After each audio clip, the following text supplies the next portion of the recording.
Bonjour tout le monde, on se retrouve aujourd'hui pour le déballage de Forgotten Depths. Et donc, ce jeu-là, en fait, est un jeu d'aventure, un genre de petit dungeon crawler pour 1 à 3 joueurs, solo ou co-op. Donc, et on doit avancer dans les tunnels en générant un peu un chemin, et il y a des petites particularités à lesquelles on peut faire un genre de petit puzzle qui nous permet de trouver des pièces cachées. Et donc, ça contient une couple de trucs. Notamment, je sais, un livret un peu bizarre, un livret d'instructions. Et donc, on va regarder la boîte parce que c'est quand même une très grosse boîte. Vous voyez à peu près la grosseur de ma main. C'est un format peu commun.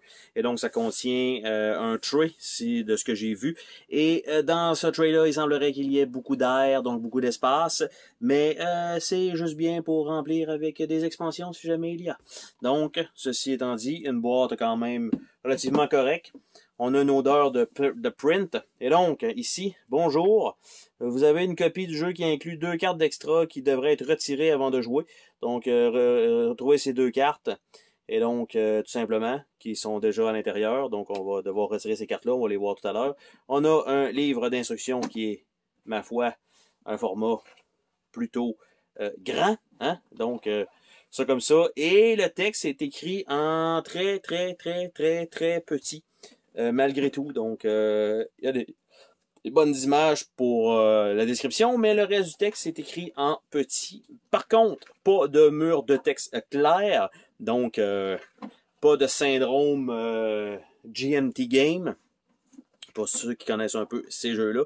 Et là, on a les anatomies des cartes vers la fin, donc ça aide un peu. Donc on parle de environ 18 pages environ. On a les cartes à l'arrière de comment ça fonctionne avec un petit aide. Nous avons par la suite des feuilles de punch. Donc nous avons un fighter qui s'appelle Bren. Donc je vais nous zoomer ça un petit peu jusqu'à là. Donc nous avons le fighter Bren qui est là. Avec ici ce qui semble être des lockpicks et des bâtons. Ou des non, c'est les symboles non. Puis ça c'est des lockpicks. Nous avons une charte ici avec 50 points. De l'autre côté, nous avons encore Bren, le fighter. Et ici, ce sont ce qui semble être des X. Et la même charte encore en bas. Par la suite, il y a 2 héros et une épée qui s'est fait la malle durant le shipping, semblerait-il. Et voilà, elle est ici. Donc, nous avons 2 épées. Nous avons une jaune et une bleue. Et nous avons 2 personnages. Nous avons Syl, the Wizard, et nous avons Hava, the Rogue. Et nous avons quelques items à droite. Avec des pistolets à eau. C'est sûrement pas ça c'est sûrement pas ça. Et quelques objets dans le bas que nous allons pouvoir probablement récupérer et utiliser. Et voilà. Donc, ceci étant fait, je mets ça de côté.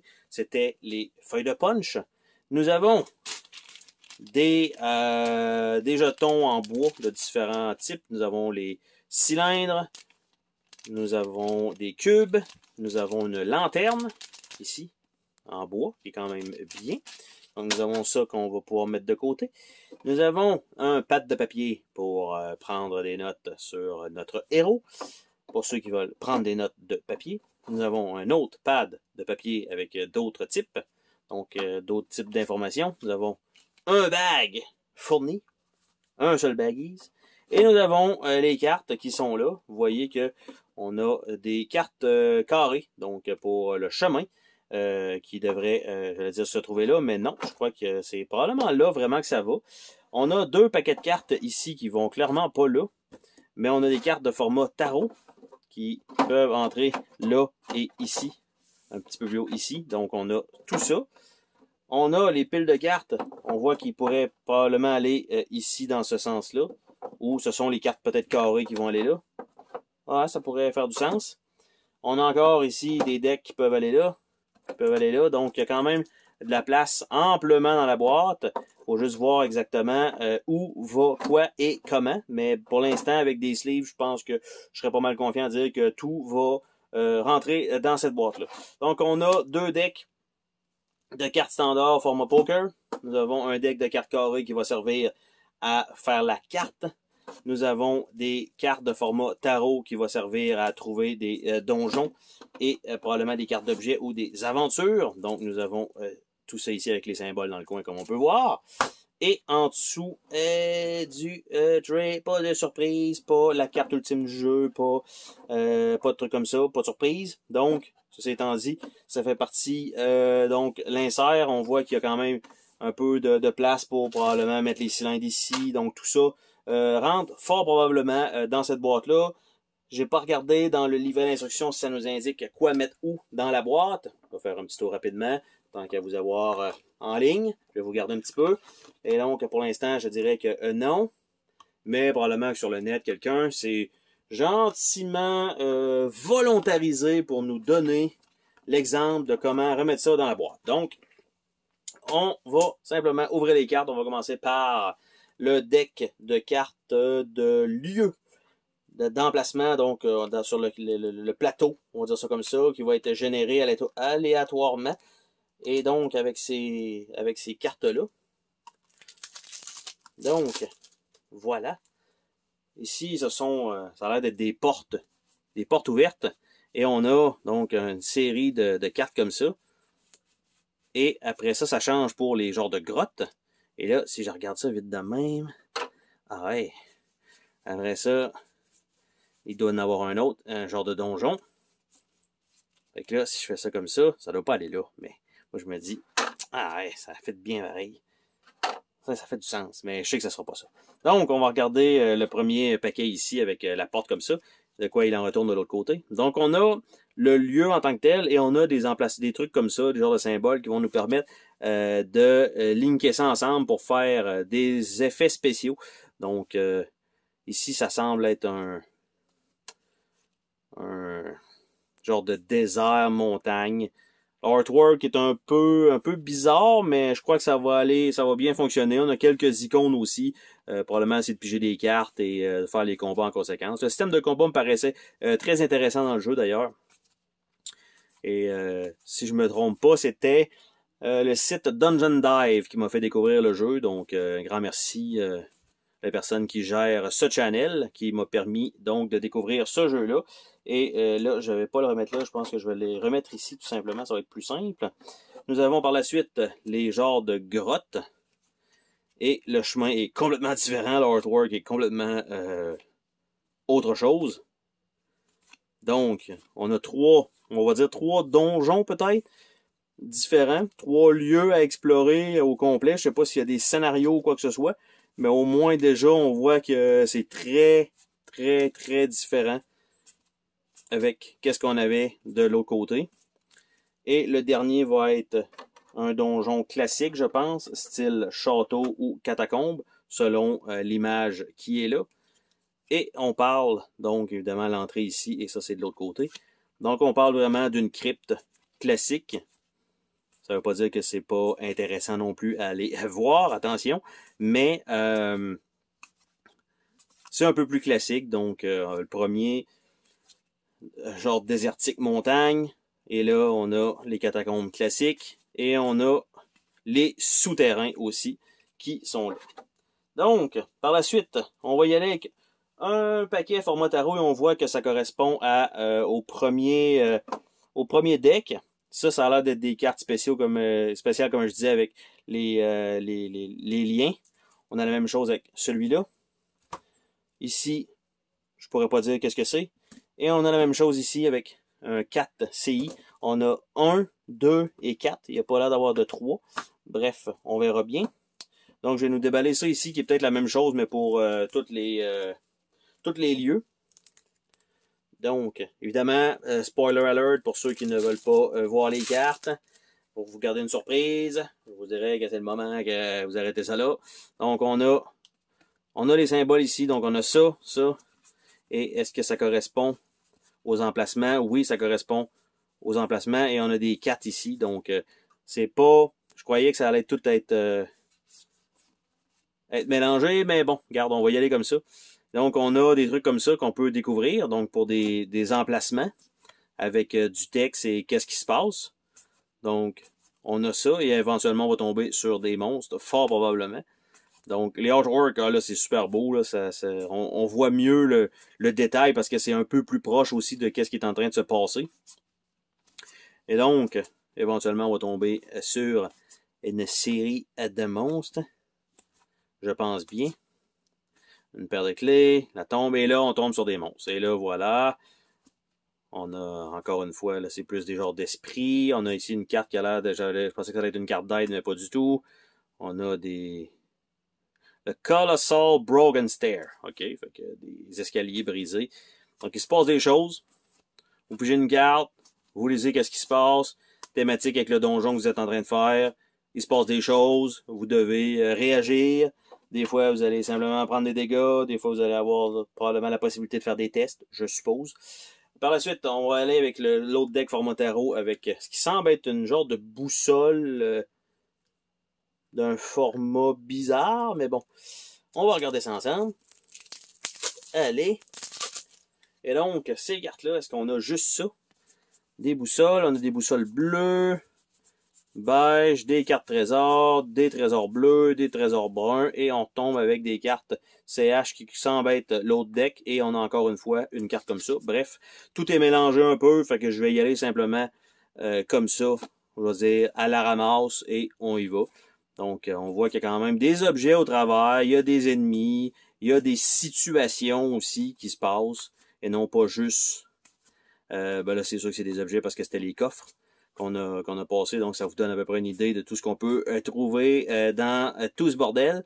Et là, les cartes d'habileté qui semblerait-il, les combats, donc du moins avec le texte que je lis, ça me fait penser à ça, donc super bien illustré. Donc on a tout ça, ça a l'air d'être les cartes de Thief. Donc voilà pour ces cartes-là. Par la suite, ben, pourquoi pas, on va continuer avec les cartes format tarot tout simplement. Tant qu'à être lancé là-dedans, hein, on va continuer. Et on finira par les cartes du format poker tout simplement. Donc, les cartes ici, quand on active ce genre de truc-là, on flippe une carte de ce type-là et là, on se ramasse avec un peu les trucs du donjon classique. On a un peu de n'importe quoi, donc comme j'ai dit, on tourne et on regarde ça. Donc on a, encore une fois, un peu de n'importe quoi, c'est-à-dire des monstres à attaquer, c'est pas un ami, ok? Des monstres, des situations qu'il va falloir passer à travers, on a un peu de flavor text. Évidemment, le deck que vous allez avoir correspond sensiblement aussi à votre lieu, là. Vous n'aurez pas de trucs de caverne à l'intérieur d'une catacombe, c'est pas ça. C'est vraiment sont faits pour chacun des... ça c'est beau, ça. Pour chacun des decks. Donc on voit qu'il y a une panoplie différente de monstres disponibles pour, je vais dire, en faire de la chair à canon, mais au final, c'est plus vous peut-être qui allez morfler et qui allez prendre des coups plus que les ennemis, surtout peut-être lors des premières parties, d'apprendre un peu comment fonctionne le système de combat et tout ça. Donc, l'avant-dernier deck de cartes tarot, on a, encore une fois, un peu n'importe quoi mélangé. Là, ça ressemble à pas mal tout le deck des souterrains. Mais bref, on y va comme ça. On a... là, les cartes sont plus avec un derrière mauve qui correspond un peu plus à l'image du type de donjon. Bref, les souterrains. Des Monsieur Champignons. Eh ben, est-ce que c'est hallucinogène ou c'est réellement des ennemis? On le sait pas. Ben, il y a des images, c'est ça, il y a des images, c'est super joli. Tu sais, avec les monstres et tout ça, puis des fois, on se ramasse avec un genre de fantôme un peu weird, et comme, mais qu'est-ce que c'est que ça? Je sais pas si c'est normal que ça me donne l'effet d'une disparité visuelle,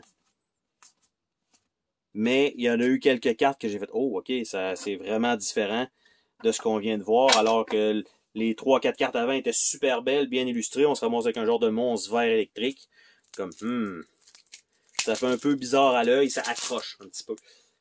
Et le dernier deck, on a des 4 CI avec des 3, des heads et des portes comme ça. Donc, on s'entend que ça devrait correspondre probablement au premier lieu. Donc, je vais vous dire si jamais je ramasse une carte un peu qui faisait comme pas de sens visuellement. Donc, on a un dragon de glace, le corps, après ça, humidité, parfait. Pour l'instant, ça semble être tout correct, là. On n'a pas trop de disparité pour ceux-là. Mais tantôt, il y en a une qui était vraiment frappante. Comme là, un peu, tu sais, c'est pas certain, on dirait que c'est pas nécessairement le même artiste, mais je vais supposer que oui. Je veux pas blaster, c'est pas que c'est laid, c'est juste que c'est disparate un petit peu, dépendant du artwork dans lequel on se trouve. Et donc, je vais y aller avec ça ici, ce premier deck-là. Parce qu'à la fin, il y a l'air d'avoir des cartes de combat. Je pourrais pas vous expliquer comment ça fonctionne parce que je le déballe avec vous. Donc, le premier deck ici semble être probablement les cartes de la Thief. Et donc, on a les cartes 2, 3, 4, 5, 6, 7. Ça, des cartes à acheter 2, 3 et 5 qu'on peut rajouter dans notre deck. Est-ce que ça rentre ici? Oui, parfait. Par la suite, on a, je vais dire probablement la magicienne. Je continue. Beaucoup de cartes quand même, un peu plus que la Thief. Donc, on a ça ici. 2, 3.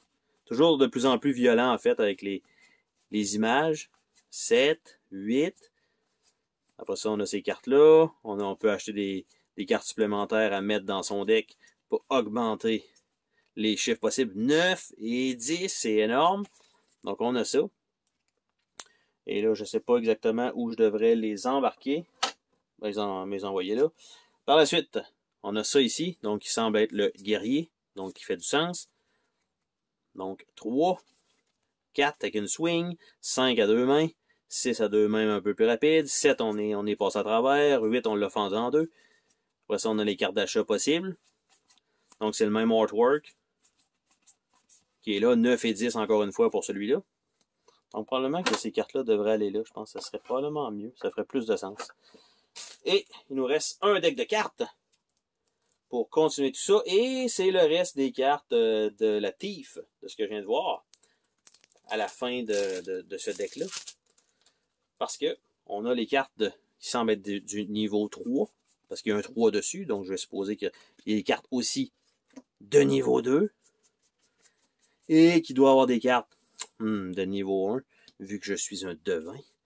Et à la fin des cartes de niveau 1, nous avons les dernières cartes pour la Thief, donc 5, 6, 7, 8, 9 et 10, pour pouvoir finaliser ce deck-là que je vais embarquer ici. On va regarder les cartes de niveau 1, qui ressemblent à ceci. Et qu'est-ce que c'est? C'est les cartes ennemies, donc, qui ont les mêmes trucs que nous, les mêmes genres de valeurs. On voit que ça va jusqu'à 6 maximum. Et on a 2 cartes comme ça. Je ne sais pas qu'est-ce que ça va générer dans le jeu, mais il semblerait que ça va probablement faire quelque chose de pas vraiment intéressant. Je sais que ça ne va pas là. C'est juste pour le serrer en attendant de pouvoir le sleever. Et donc, par la suite, on a la même chose, mais là, on est jusqu'à 7. Donc, de 3 à 7. Même chose pour ça et 2 cartes comme ça. Je vais l'embarquer ici avec ça.